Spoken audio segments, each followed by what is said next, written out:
പിതാവിൻ്റെയും പുത്രൻ്റെയും പരിശുദ്ധാത്മാവിൻ്റെയും നാമത്തിൽ ആമേൻ. ഇന്ന് നവംബർ 21 വ്യാഴാഴ്ചയാണ്.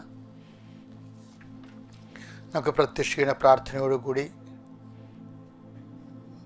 പരിശുദ്ധ അമ്മയുടെ മാധ്യസ്ഥ കൃപയിലേക്ക് പ്രവേശിക്കാം.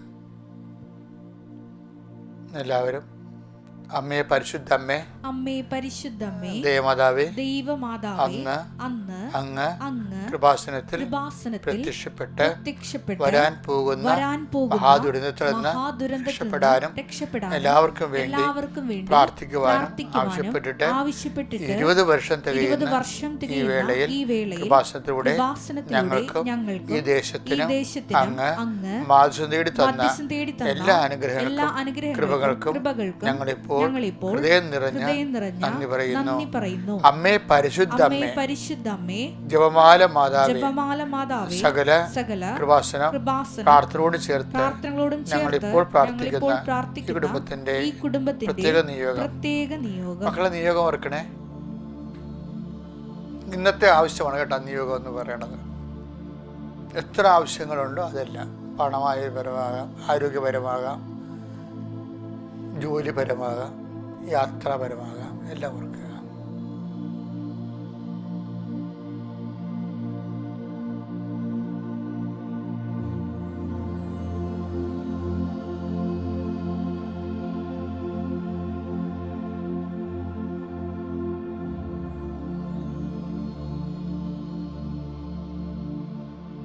എല്ലാവരും അമ്മയുടെ പ്രത്യക്ഷീകരണത്തിന്റെ ഈ ദ്വാദശക വേളയിൽ ഞങ്ങൾക്ക് സാധിച്ചു തരുവാൻ കഴിയണമേ. ആമേൻ.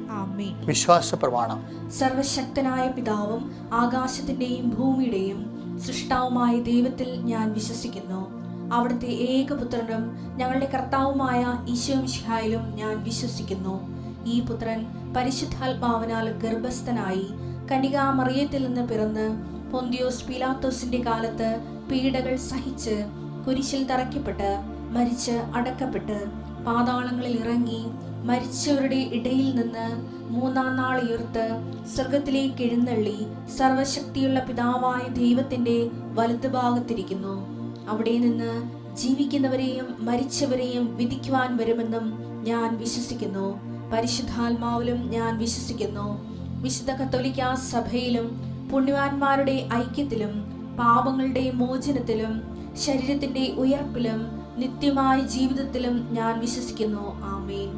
സ്വർഗ്ഗസ്ഥനായ ഞങ്ങളുടെ പിതാവേ, അങ്ങയുടെ നാമം പൂജിതമാകണമേ. അങ്ങയുടെ രാജ്യം വരണമേ. അങ്ങയുടെ തിരുമനസ് സ്വർഗത്തിലെ പോലെ ഭൂമിയിലും ആകണമേ. അന്നു വേണ്ടുന്ന ആഹാരം ഇന്ന് ഞങ്ങൾക്ക് തരണമേ. ഞങ്ങളോട് തെറ്റ് ചെയ്യുന്നവരോട് ഞങ്ങൾ ക്ഷമിക്കുന്നത് പോലെ ഞങ്ങളുടെ തെറ്റുകൾ ഞങ്ങളോടും ക്ഷമിക്കണമേ.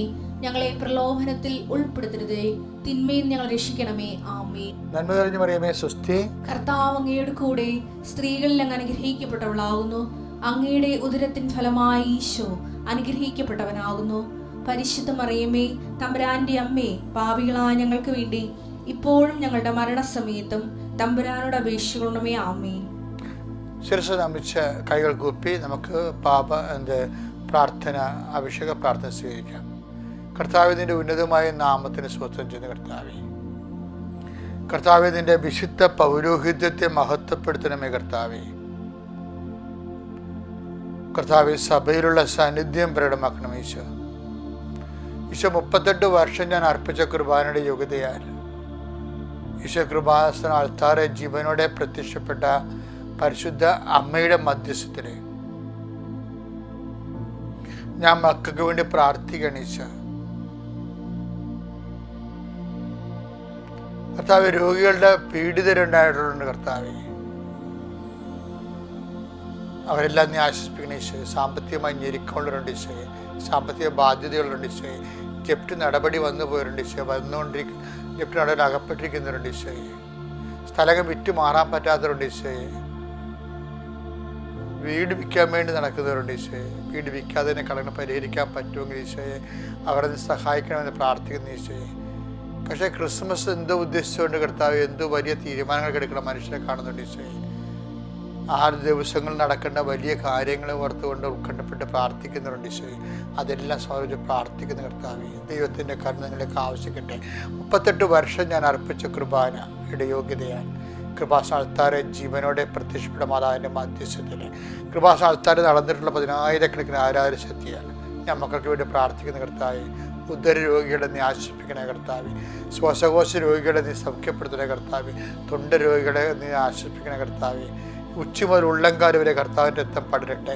എല്ലാ കോശങ്ങളും പേശികളുടെ ഹൃദയത്തിലും കർത്താവ് രോഗാതുരമായ ഹൃദയങ്ങളുണ്ട് കർത്താവേ. അവിടെ എല്ലാം സ്പർശിക്കണം കർത്താവേ. അവിടെ എല്ലാം കർത്താവ് ഹൃദയത്തിൻ്റെ അസുഖങ്ങൾക്ക് വേണ്ടി ട്രീറ്റ്മെൻറ്റ് എടുക്കുന്നവരുണ്ട് ഈശോയെ. അവരെല്ലാം മരുന്ന് കഴിച്ചുകൊണ്ടിരിക്കുന്നവരുണ്ട് ഈശോയെ. കർത്താവ് അവരുടെ ജീവിതത്തിലെല്ലാം നിൻ്റെ വലിയ ദൈവികമായ ശക്തി അവർക്ക് ആവശ്യിക്കട്ടെ. കരൾ രോഗികൾ, കിഡ്നി രോഗികൾ, പാങ്ക്രിയാസ് രോഗികൾ, ഗർഭാശയ രോഗികൾ, കർത്താവ് സ്രാവരോഗുണ്ട് ഈശോയെ. ചെവിയിൽ നിന്ന് പഴുപ്പ് വരുന്നവർ, എപ്പോഴും ഉദരത്തിൽ നിന്ന് പഴുപ്പ് പോണവരുണ്ട് ഈശോയെ. അപ്പോൾ തന്നെ അറിയാതെ മലമൂത്ര വിസർജനം നടത്തുന്നവരുണ്ട്. കിടന്ന കിടപ്പിൽ തന്നെ ഇതൊക്കെ സംഭവിക്കുന്ന അത്രയും ആഗ്രഹം പിടിച്ച് സങ്കടപ്പെടുന്ന ഒത്തിരി മനുഷ്യരെ സങ്കടത്തോടെ ഓർത്ത് പ്രാർത്ഥിക്കുന്ന കർത്താവേ. അവിടെ മേലെ അങ്ങനെ വലിയ കൃപ നൽകണ കർത്താവേ. സഹായിക്കാൻ ആരുമില്ല എന്ന ഇരുട്ട് ജോലിയുള്ള വീടുകളിൽ മാതാവൊക്കെ ജീവിക്കുന്നവർ അവരുടെ ജോലിയുടെ കാഠിന്യം കാരണം അവർ ക്ഷീണിച്ചു വയ്ക്കും, ഭക്ഷണം കഴിക്കാൻ പോലും പറ്റാതിരിക്കുകയും അവരുടെ മനസ്സിൻ്റെ ടെൻഷൻ അനുഭവിക്കുന്നവർ, ഡിപ്രഷൻ ഉള്ളവരുണ്ട് ഈശോയെ.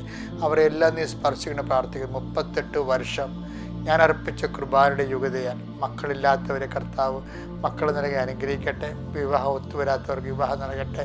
വസ്തുപുരയുടെ വിറ്റുമാറാത്തവരും വസ്തുവില്ലാത്തവരും വീടിരിപ്പ് സ്ഥലമില്ലാത്തവരും എല്ലാം കർത്താവിൻ്റെ നാമം സന്ധിക്കപ്പെടുകയും ആധ്യാത്മികമായ ദാരിദ്ര്യവും പ്രാർത്ഥനക്കുറവും അനുഭവിക്കുന്നവരുടെ മേൽ വിശ്വാസം കുറഞ്ഞിട്ടുള്ള മേലെല്ലാം കർത്താവിൻ്റെ ചൈതന്യം ഒഴുകട്ടെ.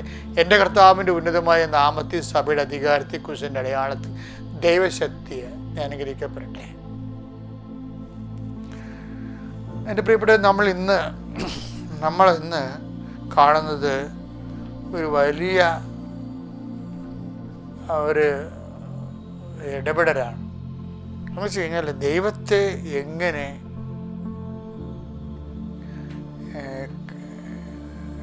സമീപിക്കാൻ കഴിയും. അതിൻ്റെ ഒന്നാമത്തെ വായനയ്ക്ക് വരുന്നത് ഇന്ന് വ്യാഴാഴ്ച യോഹന്നാൻ്റെ സുവിശേഷം 21-7 വാക്യമാണ് ധ്യാനത്തിന് വെച്ചിരിക്കുന്നത്. യേശു സ്നേഹിച്ചിരുന്ന ആ ശിഷ്യൻ പത്രോസിനോട് പറഞ്ഞു, യേശു സ്നേഹിച്ചിരുന്ന ആ ശിഷ്യൻ പത്രോസിനോട് പറഞ്ഞു, അത് കർത്താവാണ്. അത് കർത്താവാണ്. അത് കർത്താവാണെന്ന് കേട്ടപ്പോൾ ശിമയോൻ പത്രോസ് താൻ നഗ്നനായിരുന്നത് കൊണ്ട് പുറങ്കുപ്പായം എടുത്ത് ധരിച്ച് കടലിലേക്ക് ചാടി. ഇത് ഒരു വല്ലാത്ത ആധ്യാത്മികതയാണ്. യോഹന്നാൻ ഭയങ്കര ബുദ്ധിജീവിയാണല്ലോ. പുള്ളി നല്ല തിയോളജിയനാണ്. പക്ഷെ പുള്ളിക്കാരൻ ഒരിക്കലും വെള്ളത്തിൽ ഇറങ്ങത്തില്ല. തെങ്ങിൻ ചേരുന്ന പെണ്ണും കൊണ്ടുപോയതൊക്കെ പറയുന്നത് മണ്ണും ചേരുന്നത് അങ്ങനെയൊക്കെ പറഞ്ഞവരാണ് 10 ദിവസത്തിൻ്റെ അവസ്ഥ. 10 ദിവസത്തിന് വലിയ ദൈവശാസ്ത്രമൊന്നും ഇല്ല. ചുമ്മാ പുള്ളിക്കാരൻ തുണിയില്ലാതെ അവിടെ വള്ളത്തിലിരിക്കുമ്പോഴാണ് വള്ളത്തെ മോരിക്കിരിക്കുകയായിരുന്നു, അണിയത്തിരിക്കുകയായിരുന്നു. അപ്പോഴുണ്ട് ഞാൻ ഈ സ്ഥലത്ത് പോയിട്ടുള്ളതാണ്. ഏതാണ്ട് 200 മുഴയേ ഉള്ളതെന്നൊക്കെ പറഞ്ഞാൽ ശരിയാണത്. അതായത് തിബേരിയസ് തീരത്ത്, അതായത് അവിടെ ഈ വളരെ വെള്ളം ഇങ്ങനെ ഇരുട്ടിങ്ങനെ മാഞ്ഞുവിൻ്റെ സമയത്താണ് കർത്താവ് വെളുപ്പിന് വരണത്. ഇപ്പം കർത്താവിനുള്ള സ്നേഹങ്ങളൊക്കെ കാരണം, അടുപ്പമൊക്കെ കാരണം കർത്താവിൻ്റെ ഒരു ആകാരം കണ്ടപ്പോൾ തന്നെ യോഹന്നാന് ആളെ മനസ്സിലായി. ഉടനെ യോഹന്നാൻ പറയും, ദാറ്റ് ഇസ് ലോർഡ്. അപ്പോൾ കർത്താവ് ഉയർത്തുന്നതിന് ശേഷമുള്ള കാഴ്ചയാണ്, അത് വല്ലാത്തൊരു കാഴ്ചയാണ്. യോഹന്നാൻ ദാറ്റ് ഇസ് ലോർഡ്, അത് കർത്താവാണെന്ന് കേട്ടപ്പോൾ എന്ത് പറ്റി? അത് കർത്താവാണെന്ന് കേട്ടതേ ഉള്ളൂ. അത് 10 ദിവസം അപ്പോഴും കണ്ടില്ല. ഒരുത്തം പറഞ്ഞ് കേട്ടതാണ്. ഈ ദൈവവചനം കണ്ട് വായിക്കുന്നവരും കണ്ട് മനസ്സിലാക്കുന്നവരും അതിന് അന്തരാർത്ഥം അറിയുന്നവരും കാണുന്നവരാണ്. പ്രസംഗം കേട്ടാണ് ചില ആൾക്കാർ കർത്താവിലേക്ക് വരുന്നത്. കേട്ടവരുടെ വെപ്രാളം കണ്ടു നോക്കി, കാണുന്നവരും കേൾക്കുന്നവരും ഭയങ്കര വ്യത്യാസമുണ്ട്. പത്രോസ് അത് കർത്താവാണ് കേട്ടതോടുകൂടി താൻ നഗ്നനാണ് മനസ്സിലായി. ഒരു പുറങ്കുപ്പായ എടുത്തിട്ട് ഒറ്റ ചാട്ടവെള്ളത്തിലുണ്ട്. ഞാനങ്ങനെ ഓർക്കണേന്നറിയോ? എന്നിട്ട് എന്നാൽ പത്രോസ് ചാടിയല്ലേ വെള്ളത്തിലിട്ട്. യോഹന്നാൻ എഴുതുമ്പോൾ പരിശുദ്ധാത്മാവാണല്ലോ എഴുതണത്. അതൊരു പണി കൊടുത്തോണ്ടാണ് എഴുതിയിരിക്കണത്. എന്നാൽ മറ്റ് ശിഷ്യന്മാരാരും ചാടിയില്ല എന്നാ പറയണത്. എന്നാൽ മറ്റ് ശിഷ്യന്മാരാരും ചാടിയില്ല. അവരെ കിട്ടിയ മീനുമായിട്ട് വള്ളത്തിൽ തന്നെ എന്ന് പറഞ്ഞിട്ടുണ്ട്. എന്ന് വെച്ചാൽ ഒരെണ്ണന്മാരും ചാടിയില്ലെന്നാണ്. ഒരു പാവപ്പെട്ട ഒരു തരുമ്പത്തെ ചാടിയുള്ളൂ. അതാണ്. അത് നിസ്സാര കാര്യമില്ല. കർത്താവൻ ആണെന്ന് കേൾക്കുമ്പോൾ തന്നെ ചാടാൻ കഴിയണം. അതാണ് അവനോടാണ് കർത്താവ് പറയണത്, നീ എൻ്റെ ആടുകളെ മേയ്ക്കുമെന്ന് പറയണത്. പിന്നീട് പറയണതാണ് ദൈവം നമ്മളെ അറിയണമല്ല പ്രശ്നം, അറിഞ്ഞിട്ട് എന്ത് ചെയ്തു എന്നുള്ള പ്രശ്നം. അറിയണമല്ല പ്രശ്നം. കർത്താവിനെ അറിയണത് മാത്രമല്ല പ്രശ്നം, അറിഞ്ഞിട്ട് നിങ്ങൾ എന്ത് ചെയ്തു. ഉടമ്പടി അങ്ങനെ പറയണത്, അവൻ പറയണ പോലെ ചെയ്യാൻ. അറിഞ്ഞതുകൊണ്ട് മാത്രം കാര്യമില്ല, അറിഞ്ഞിട്ട് എന്ത് ചെയ്തു. അവനാണ് കർത്താവിൻ്റെ ഒന്നാമത്തെ ശിഷ്യനായി മാറണത്. ഇപ്പം എല്ലാം മനസ്സിലായില്ലേ? Thank you. അപ്പോൾ അതുപോലെ ചെയ്താൽ മതി. അറിഞ്ഞാൽ മാത്രം പോരാ, അറിഞ്ഞതുപോലെ ചെയ്യണം. Okay, thank you.